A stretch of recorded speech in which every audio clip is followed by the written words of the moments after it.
The battery is saying it's like 94 minutes, so. Okay. They said no. Okay. Hi there. Hello. Welcome, everyone. This microphone doesn't work. It's for recording purposes, so you shouldn't hear me. But glad you guys were all able to join us today. My name is John Lara. I am the study abroad advisor for most of these programs in this area. So you're doing Spain, Barbados, Canada, Asia. I'll be your advisor. You guys have already met me. We're going to actually introduce the staff right now. To my left, taking wonderful pictures, is Talisa Gunter.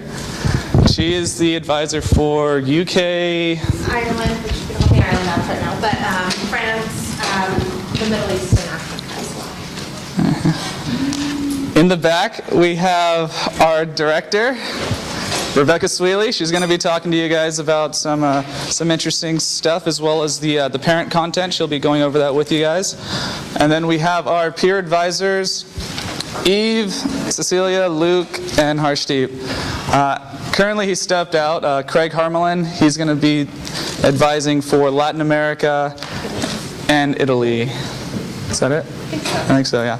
All right, so we'll go ahead and get started. We're going to show you guys a little video first, so give me 1 second real quick.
Cool.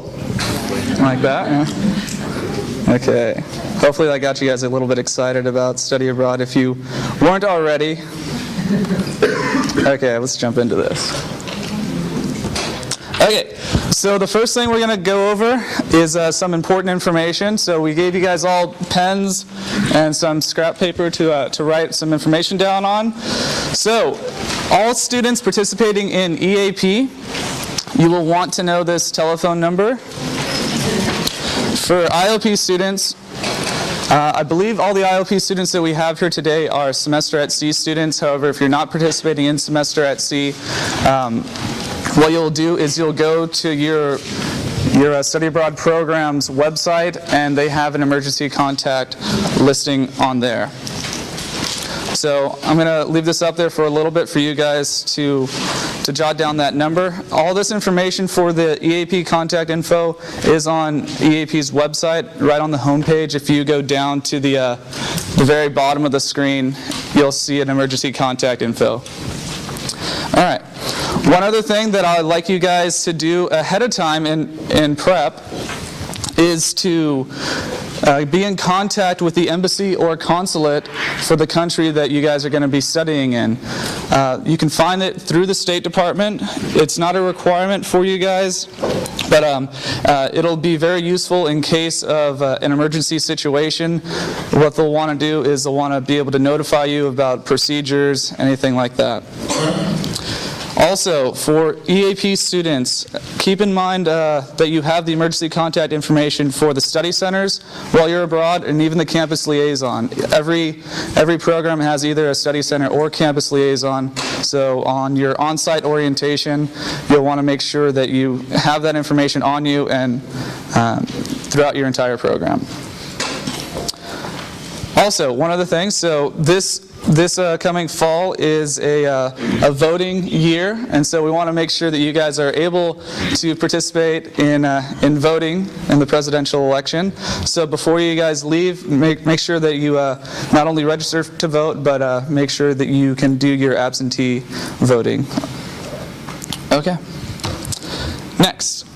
So before you go, so for UK and Australia programs with EAP, there is a Before You Go tab at the very bottom of your pre-departure checklist. Now, everyone has a pre-departure checklist that's participating in EAP, and if you guys aren't in the UK or Australia, what I want you guys to do is just make sure to review the program guide for your specific country. In that, you're going to find a lot of useful information as far as information on the culture, on the university, the academic structure. It'll vary a lot different than what you're used to right here in the U.S. So UK and Australia programs, make sure to go into that. They include a lot of helpful information like, packing information, things like that. If you're not participating in those programs, you could even go onto their pre-departure checklist and review it in case you weren't sure. All right, so another info for you guys. I believe the green paper is the Save Your Life paper. So if you guys are participating in any of these countries, go ahead and mark our information down. I'll give you guys a little bit of time to do that right now.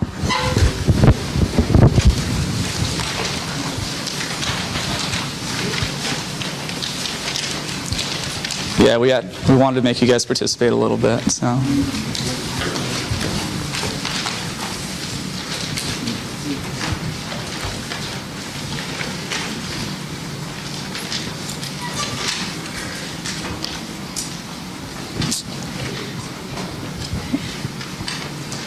Okay, everyone good? All right, we're going to continue with Save Your Life information.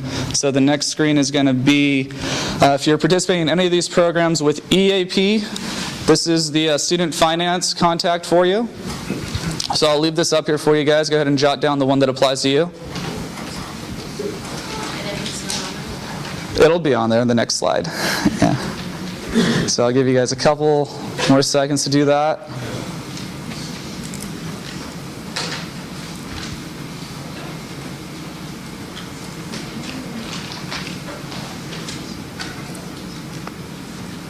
We all good there? Okay, next one.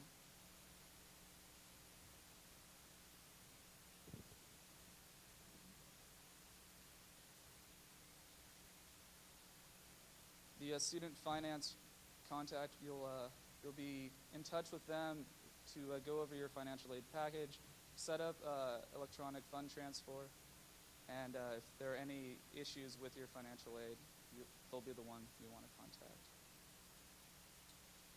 EAP has program specialists as well, so each country has its own program specialist as well as a program advisor. So go ahead and jot down the specialist information for your program.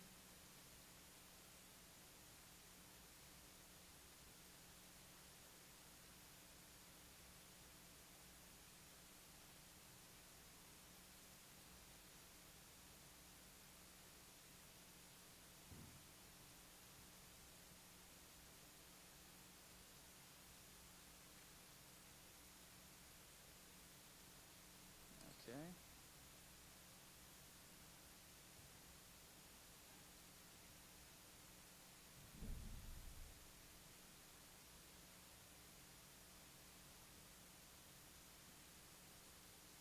Glad to see so many of you guys on St. Patrick's Day. We're going to try to get through this as quickly as we can. I know you guys all probably have other plans. As do we.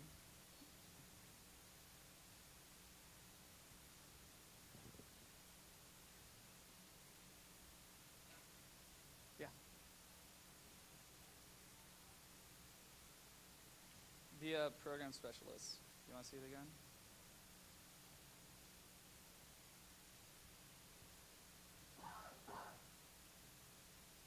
What's that?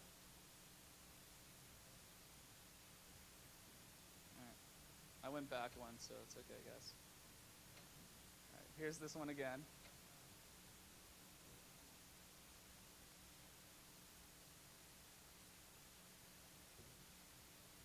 Yes. So you'll have a program specialist and a program advisor. The advisor is going to help you with everything pre-departure, whereas a specialist will help you with questions you have when you're currently abroad, and really more specific details of your program you'll want to ask the specialist. All right, everyone done with this one?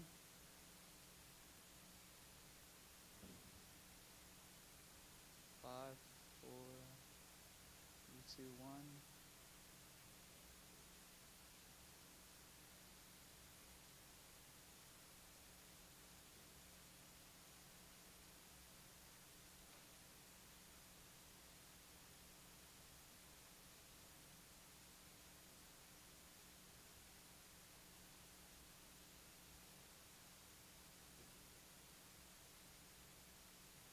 Okay, we all good? Yeah? All right, let's move on then.